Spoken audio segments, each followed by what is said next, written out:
Assalamualaikum warahmatullahi wabarakatuh. Sahabat semua, ketemu lagi dengan channel El Kapasa, channel yang membahas berbagai macam hal, segmen, karena kebetulan saya di media ya. Jadi semua segmennya disentuh, mulai dari politik, ideologi, sosial, budaya, ekonomi, lifestyle, hal-hal yang sifatnya religius, pendidikan, dan terakhir olahraga. Bicara kalau dia segmennya olahraga, ini saya lagi intern mengulas ataupun membahas soal PSSI ataupun sepak bola Indonesia ya, yang sekarang lagi hangat, lagi viral-viralnya. Ini terkait dengan penyelenggaraan dari Piala AFF kemarin yang memang diduga dalam tanda petik itu adanya praktik sepak bola gajah yang pada akhirnya memang merugikan tim Indonesia, di mana saat itu ada dugaan main mata antara Vietnam dan Thailand di ajang Piala AFF khusus untuk usia 19. Kita mestinya juara ya, karena sangat subur golnya, cuma karena aturan head to head itu tadi itu jadi sakitnya tuh di sini sakitnya. Netizen semua ataupun jutaan warga pecinta bola juga pasti setuju nggak kalau kita sakit hati, susah ngobatinnya ya kan, membekas guys. Jadi kawan-kawan sekalian, protes yang disampaikan oleh Persatuan Sepak Bola Indonesia ataupun PSSI kita soal adanya dugaan terjadinya praktik sepak bola gajah di Piala AFF U19 2022. Lantas ini, apakah hal tersebut membuat PSSI bakal menekankan saran dari warganet, dari netizen, yang memang Indonesia ini terkenal banget netizennya, luar biasa, medsosnya mungkin number one in the world ya kan? Ketika mereka sedang suka, mereka serbu, dan itu efek luar biasa ya, suatu kekuatan yang maha dahsyat gitu lah. Mudah-mudahan PSSI mendengarkan gitu saran dari netizen, bahwa sudah kita keluar saja dari AFF. Dan menurut saya itu sangat bagus, karena akan meningkatkan kualitas sepak bola Indonesia. Nggak apa-apa kita jadi ladang pembantaian dulu, nggak masalah. Yang penting di situ kita belajar. Jika kalau melihat dari komposisi tim Garuda Muda kita, timnas U19 itu pada saat mereka nggak bisa menang ya, harusnya bisa, karena ada beberapa peluang pada saat melawan Vietnam dan Thailand. Dan ini kita sebenarnya dalam posisi secara ball possessionnya kita unggul pada saat itu. Mereka lebih banyak bertahan, dan itu satu keunggulan. Ketika menyerang, peluangnya harusnya memang lebih banyak peluang untuk menciptakan gol ya. Tapi ya mau dikata apa ya kan, sudah hal itu sudah berlalu. Nah, kita fokusnya ke masa depan ya kan, fokus ke masa depan aja, buang masa lalunya.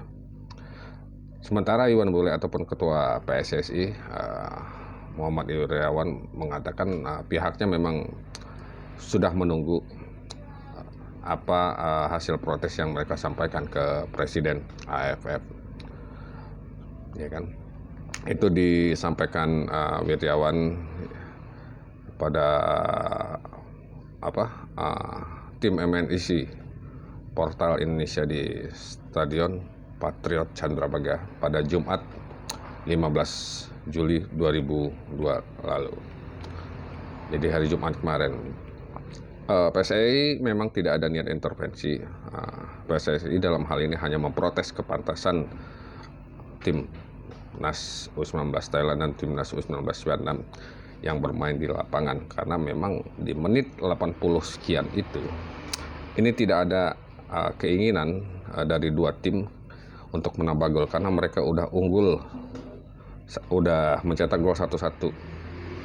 Jadi memang mereka ini terindikasi takut ketemu Indonesia, ya kan? Takut karena produktivitas kita tinggi, dan pada saat bermain pertama memang itu ya itu tadi yang saya bilang tadi, mungkin faktor keberuntungan itu tetap harus dimasukkan ya. Secara permainan, visi permainan sudah luar biasa, ya kan? AFF memang bisa dibilang lambat ya merespon surat protes PSSI, sebab PSSI sudah mengajukan protes sejak pada Selasa. Jadi apa kerjaannya AFF itu? Gitu. Nah, di sini peran supporter, baik yang berada di lapangan maupun yang ada di media sosial, warganet ataupun netizen, ya kan, ini mendorong PSSI supaya meninggalkan AFF dan bergabung ke EAFF, East Asian Football. Nah, jadi ada reason ataupun alasan gabung ke EAFF ini, timnas kita akan menghadapi tim-tim tangguh. Artinya di situ kita ada pembelajaran secara kualitas tim ya. Belajar dulu. Kalah ya nggak masalah, bukan masalah. Yang penting visi permainan dan skill meningkat gitu kan. Peluang yang juara juga pernah kalah dulu kok, nggak selalu dia menang. Ada saatnya dia dulu tadinya berjuang dari bawah baru naik ke atas. Itu namanya proses perjuangan yang harus kita lewati, ya kan. Nah, di situ ada tim-tim besar ya. Kalau di EAFF ada Korea, ada Cina, dan tentunya Jepang, kemudian Korea Utara, dan beberapa pemain unggulan maksudnya ini unggulan lainnya. Nah, jadi kalau kita gabung ke konfederasi dari EAFF ini, ada beberapa keuntungan, ya kan, jika kita bergabung. Indonesia memang dituntut mundur ya, PSSI dituntut untuk mundur dari Federasi Sepak Bola Asia Tenggara itu atau AFF. Penyebabnya karena persaingan sepak bola di Asia Tenggara dianggap tidak lagi sehat, ya kan.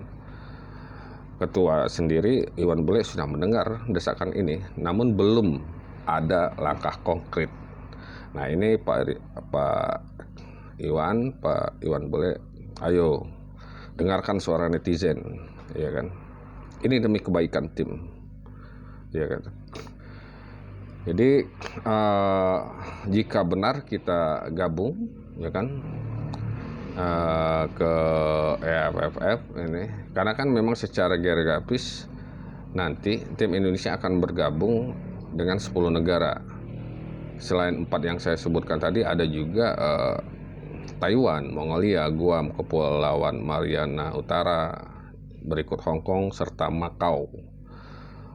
EAFF sendiri sudah ada sejak 2002 ya, meski tergolong baru. Cuma meskipun baru, di sana levelnya sudah termasuk yang di atas. Nah, jika benar kita hengkang, Indonesia akan menghadapi lawan berkualitas. Sebut saja Jepang yang peringkatnya ada di 24 dunia. Kemudian negeri ginseng atau Korea Selatan ada di 28, kemudian Cina ke 78, dan Korea Utara ke 112.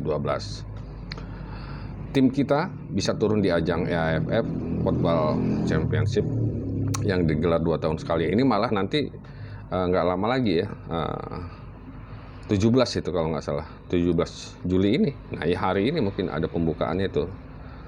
Nah, masalahnya kita juga didesak nih ikut gabung. Jadi warganet, netizen kita menyerbu akun EAFF yang akhirnya membengkak. Itu yang saya bilang tadi, kalau warganet, netizen Indonesia pecinta bola sudah suka, mereka akan follow Instagram. Itu luar biasa. Nggak ubahnya itu seperti yang akunnya klub dari FK Senika atau Lesia Gedang yang dihuni oleh pemain muda juga kita yang udah ada di level senior, yakni Witan Sulaiman dan Egy Sujana. Itu keuntungan salah satunya, ya kan. Keuntungan juga buat klub tentunya, ya kan. Nah, jadi timnas Indonesia ini akan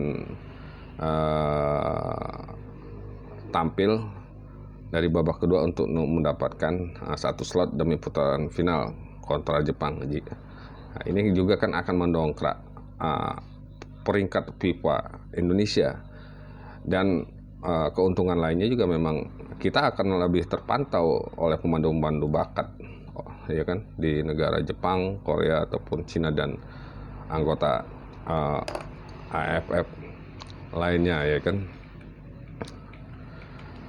Nah, jadi prediksinya memang tim kita itu jelas akan berkembang, ya kan, karena ada tim-tim yang levelnya jauh di atas kita. Ya, jadi kalau kita hanya bermain di AFF aja, ada Vietnam, Thailand, Filipina dan Malaysia ya yang begitu-begitu aja, kemampuan kita mungkin ya sebegitu-begitu aja gitu loh. Makanya harus banyak keluar, banyak belajar. Nah, jika sanggup kita nanti bermain mengalahkan ataupun imbang melawan Cina, Korea Utara, Jepang dan Korea Selatan, ini mendongkrak otomatis ranking kita di FIFA, sebab peringkat FIFA kita sendiri ada di 155, jadi sangat jauh ya kan. Sementara Hong Kong sendiri yang memang ada di 145 ya, memang masih di atas timnas. Karena itu ini adalah momen atau kesempatan kita untuk memperbaiki posisi di ranking FIFA. Nah, jadi karena negara-negara itu terutama Jepang, Korea Selatan dan Cina memang sering mentas ya di pentas jagat Piala Dunia, ya kan. Ini makanya peluangnya akhirnya sendiri bagi pemain itu sendiri ada multi effect player bagi pemain itu sendiri langsung terpantau. Jadi saran saya, PSSI, dengarkan suara netizen, karena itu adalah tujuannya baik. Kenapa kita harus menahan sesuatu, berharap dari protes itu sendiri? Tetap kita lakukan protes, cuma jangan berharap. Kita jalankan prosedurnya aja sudah, tapi tak usah terlalu berharap. Keluar saja dari AFF. Oke? NKRI harga mati demi harga diri bangsa. Silakan kita gabung ke EAFF dan keluar dari AFF. Setuju? Oke. Terima kasih semua yang sudah menyaksikan. Silakan komentar di bawah, kawan-kawan. Jangan lupa like, subscribe. Oke. Terima kasih semuanya. Wassalamualaikum warahmatullahi wabarakatuh.